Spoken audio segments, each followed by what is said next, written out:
ચૈત્રી પૂનમે ચોટીલા દર્શને જતા યાત્રિકો માટે ધમધમી ઉઠ્યા સેવા કેમ્પો। ચૈત્રી પૂનમે ચોટીલા દર્શન જતા યાત્રિકો માટે સેવા કેમ્પો ધમધમી ઉઠ્યા છે।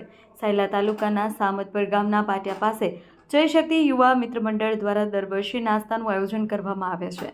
લોકો આવી સેવાકીય પ્રવૃત્તિઓ યોજી સરાહનીય કામગીરી કરી રહ્યા છે। ત્યારે સુરેન્દ્રનગર ઝાલાવાડ પંથકમાં આધારે સુપ્રસિદ્ધ યાત્રાધામ ચોટીલા મંદિર ખાતે આવેલ ચૈત્રી પૂનમે લોકો લાખોની સંખ્યામાં આવી ધન્યતા અનુભવે છે।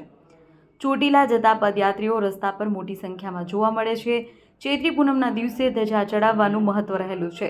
ખાસ કરી પદયાત્રીઓ માટે અલગ અલગ પ્રકારની વ્યવસ્થા ઊભી કરી સેવાકીય કેમ્પો લોકો દ્વારા ઊભા કરવામાં આવતા હોય છે, જેમાં ચા પાણી નાસ્તો જમણવાર રહેવા સૂવાની તેમજ નહાવાની તૈયારી લોકો સેવા કરવાનો લાભ લેવા કેમ્પો રાખવામાં આવે છે। ચોટીલા સુપ્રસિદ્ધ ગામના લાખોની સંખ્યામાં લોકો દર્શનનો લાભ લઈ હર્ષભેરથી લાભ લઈ ઉમંગ અને આશા સાથે પોતાના વતનમાં પાછા ફરે છે। અહેવાલ મા ન્યૂઝ જયસિંહભાઈ સારોલા સાયલા। શું તમારું નામ? ગોવિંદભાઈ મનજીભાઈ, ગામ સામતપર, તાલુકો સાયલા।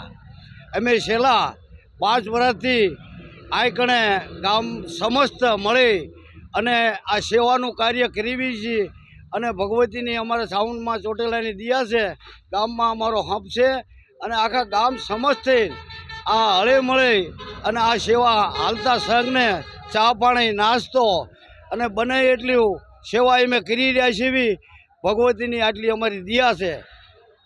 બોલો સાવન માની જય। શું આપનું નામ? મારું નામ ઠાકોર ગેલાજી રણછોડજી। અમે કલોલ તાલુકાના ગામ હાજીપુરથી આવીએ છીએ પગપાળા। કેવા પ્રકારનું આયોજન? આયોજનમાં અમને સેવા ભરપૂર મળી રહી છે। માતાજીના અમે લગભગ 5 થી 4 દિવસથી ચાલતા આવીએ છીએ। લગભગ 140 થી 50 કિલોમીટર અમે ચાલતા આવ્યા છીએ। હજુ 50 કિલોમીટર બાકી છે। કેટલી સંખ્યા છે આ સંઘમાં? સંઘમાં લગભગ 200 થી 250 સંખ્યા અમાર છે ટોટલ। શું આપનું નામ?